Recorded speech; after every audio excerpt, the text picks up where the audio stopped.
Elle ne montrera pas son visage car ce serait faire peser une menace sur sa famille restée au pays. Kejal est iranienne, elle vit en France depuis quelques années.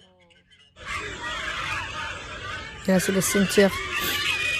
Ces derniers jours, elle ne lâche plus son téléphone des mains, regarde des vidéos insoutenables de son peuple meurtri. Elle est dans l'attente de nouvelles de ses proches, même si les communications sont souvent coupées ou mises sur écoute par le régime des mollahs.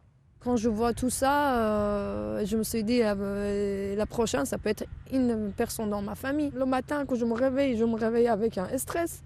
Je travaille avec le stress, je dors avec le stress. Pendant la nuit, je me réveille pour voir qu'est-ce qui se passe.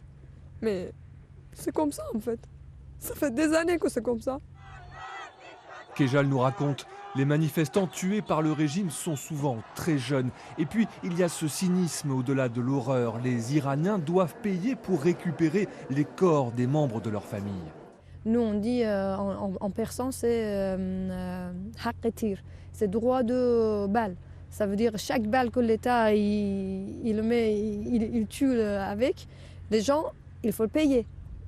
Si vous n'avez pas d'argent pour payer tout de suite, c'est cher en plus, vous ne pouvez pas récupérer votre enfant pour l'enterrer.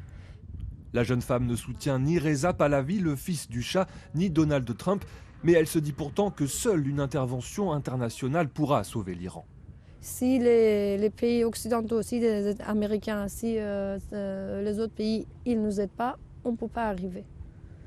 Parce que les gens, ils sortent en la rue avec les mains vides, avec des cailloux, avec des cocktails Molotov. Ils ne sont pas d'autre chose, mais d'autre côté, ils sont de rafales. Ils sont des balles de guerre. Kejal aspire un jour à rentrer en Iran. Elle veut croire que les milliers de manifestants tués par le régime de Téhéran ne seront pas morts en vain.